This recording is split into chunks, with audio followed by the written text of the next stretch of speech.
성도님들의 사랑을 축복합니다. 7월 21일 화요일 함께 보실 생명의 산 말씀은 에스겔 28장 1절에서 19절의 말씀입니다. 하나님의 말씀 읽도록 하겠습니다. 또 여호와의 말씀이 내게 임하여 이르시되 인자야 너는 두로 왕에게 이르기를 주 여호와께서 이같이 말씀하시되 내 마음이 교만하여 말하기를 나는 신이라 내가 하나님의 자리 곧 바다 가운데 앉아 있다 하도다.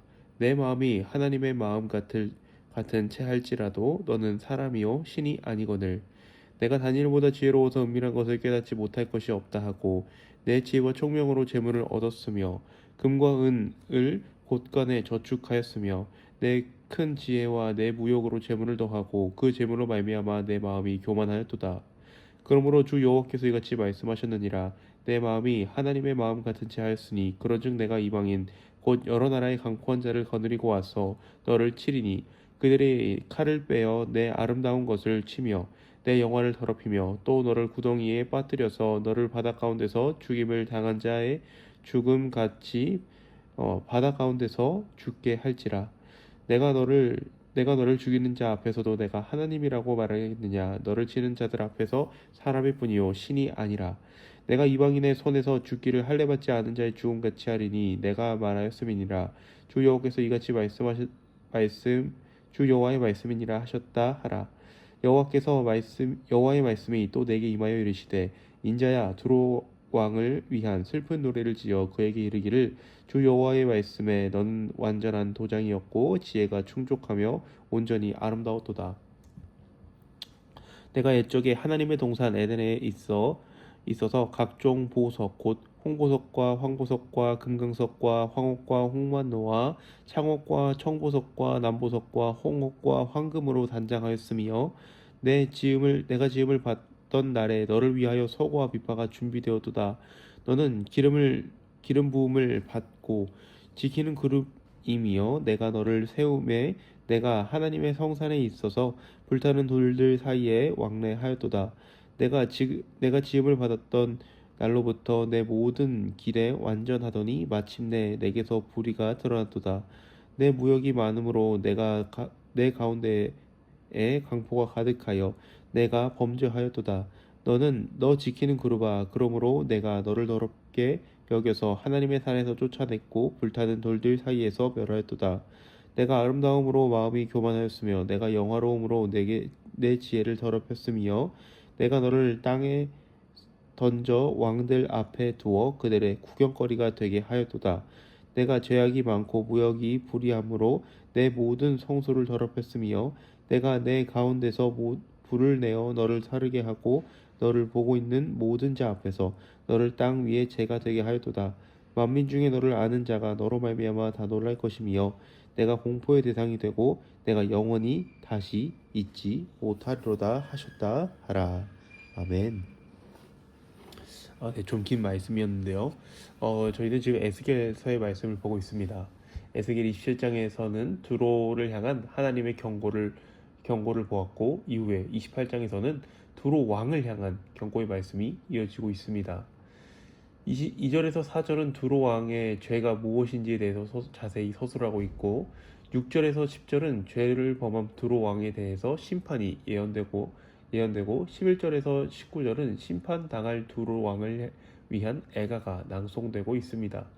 말씀을 하나씩 보며 하나님께서 오늘 우리에게 주시는 말씀이 무엇인지 찾아보도록 하겠습니다. 말씀을 2절을 보면 두로 왕의 죄에 대해서 말하기를 교만이라고 정죄합니다. 두로 왕은 스스로를 나는 신이라고 말하였습니다. 그리고 이어지는 주장에서는 자신이 앉은 자리를 하나님의 자리라고 말하며 그 자리는 바다 한가운데라고 말합니다.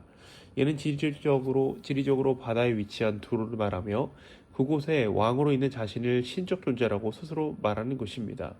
하지만 두로 왕은 당연 신이 아니며 우리와 같은 인간이다 라고 말을 하는데요. 우리와 같은 사람인 두로 왕이 왜 이렇게 교만의 길로 빠지게 되었는가? 그 첫 번째 이유는 그의 지혜 때문이고 두 번째는 그의 재물 때문입니다.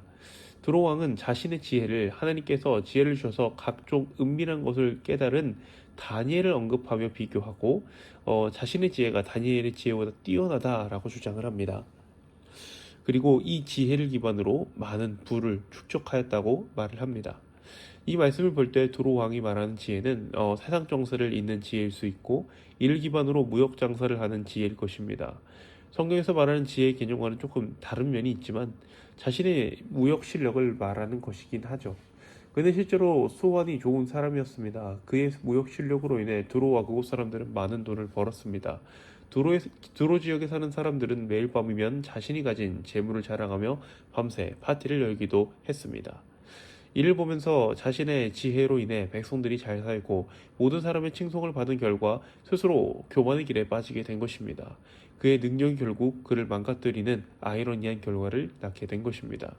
그런 두로 왕을 향해서 하나님께서는 6절에서 10절을 통해 심판을 선언하십니다.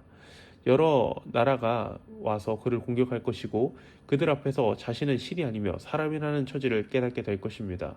10절에서는 그의 죽음에 대해서 할례받지 않은 자의 죽음 같을 것이라고 말을 합니다. 이는 성경에서 비참한 죽음을 말합니다. 이스라엘 백성들에게 할례는 하나님의 택함받은 백성이라는 표징이며 하나님과의 약속의 표징입니다. 그러한 표징을 잃어버린 죽음은 하나님 없는 죽음, 영원한 형벌의 죽음을 맞이할 것을 말씀하시는 것입니다. 이것이 가장 큰 형벌이죠. 아담 이후 모든 사람에게 죽음은 자연스러운 일입니다. 이 말씀을 전하는 저도 그리고 듣는 우리 성도님들도 언젠간 죽습니다. 이러한 성도의 죽음에 대해서 예수님은 하나님 안에서 잔다, 안식한다 말씀하십니다. 우리의 죽음은 영원한 죽음이 아니라 안식입니다. 하지만 하나님 없는 죽음은 수월로 떨어지는 것이며 지옥 형벌을 말합니다. 마음이 교만해져서 스스로 신인 채 한 결과 그는 하나님으로부터 버려지게 되었고 영원한 죽음의 형벌로 나아가게 되었습니다. 이 부분을 통해서 우리가 기억해야 되는 것은 아무리 대단한 사람, 능력 있는 사람이라 할지라도 우리는 모두 사람이라는 것입니다. 사람은 모두 죽음을 피할 수 없고 언젠간 죽습니다. 아무리 많은 재물을 쌓고 아무리 놀라운 지혜가 있는 사람이라고 할지라도 말입니다. 그렇게 우리 인생에서 가장 중요한 것은 많은 재물을 가지냐 가지지 못하느냐가 아닙니다. 우리 인생에서 가장 중요한 것은 하나님과 함께 있는가, 우리의 마음에 하나님을 모시며 살아가고 있는가가 가장 중요합니다. 이어서 11절에선 두로 왕을 향한 애가가 낭독되고 있습니다. 애가란 대체로 사람의 죽음과 같은 슬픈 일을 두고 만들어지고 불려지는 것입니다. 하지만 여기서 중요한 것은 두로 왕은 아직 죽지 않았다라는 것이죠. 그의 죽음에 예언되어서 실현되긴 했지만 그는 아직 현역입니다. 하지만 그의 마음에 하나님이 없는 것을 죽음이라고 말하며 그 결과 앞으로의 심판이 확실하게 일어날 것을 애가가 확증하고 있는 것입니다. 애가는 두로 왕이 하나님으로부터 받은 은혜가 낭독되며 시작이 되는데요. 두로 왕은 하나님의 말씀 앞에서 완전했고 지혜가 충족하며 아름다웠다라고 말을 합니다. 이후 배경은 에덴 동산으로 돌아가 그곳에 있는 각종 보석으로 단장한 하나님의 은혜를 온몸으로 받은 모습과 그러한 두로 왕을 위하여 아름다운 노래가 불려지고 있음을 말합니다. 이를 볼 때 두로 왕의 시작은 말씀에 따르는 사람이었고 지혜롭게 나라를 다스리는 왕이었으며 하나님께서 기뻐하시는 왕이 아니었나 추측해 볼 수 있습니다. 하지만 이러한 은혜가 가득한 모습은 도리어 그의 교만을 극적으로 보여주고 있습니다. 16절은 그가 무역이 많아 강포해졌고 죄가 많아졌다라고 말을 합니다. 돈이 많아지자 처음에 신실한 모습이 사라졌다라고 말하는 것이죠. 17절은 아름다움에 대해서 말을 하는데 이는 앞서 말한 지혜와 연결이 됩니다. 그는 지혜로 인해 마음이 교만해졌고 결국 이러한 죄로 인해서 하나님 앞에서 쫓겨나 모든 이방 나라들 앞에서 심판받게 되었습니다. 처음 모습을 잃고 비참함만 남게 된 것이죠. 이 말씀을 보면서 요한계시록의 첫사랑을 잃어버린 에베소 교회가 연상이 됩니다. 에베소 교회는 아주 신실한 교회였으나 처음 사랑을 잃어버림으로 책망을 받았습니다. 우리는 지금도 그러한 신실한 모습일 것입니다. 하지만 하나님은 우리가 늘 하나님 앞에서 신실하며 늘 하나님을 사랑하는 처음 사랑을 간직할 것을 말씀하십니다. 바라기는 언제나 하나님을 모시며 처음 사랑을 잃지 않는 우리 의정부 비전교회 되기를 간절히 소망합니다. 기도하겠습니다. 거룩하신 하나님, 오늘도 하나님의 백성들이 주님 앞에 나와 주의 말씀으로 또 기도로 하루를 시작합니다. 주님 말씀이 선포된 말씀이 나를 향한 주님 말씀임을 기억하며 우리의 마음이 언제나 하나님을 모시고 우리 교회가 언제나 하나님과의 사랑을 잃지 않는 교회가 되게 하여 주시옵소서. 이 모든 기도 우리와 영원히 함께 하시는 예수 그리스도의 이름으로 기도합니다. 아멘.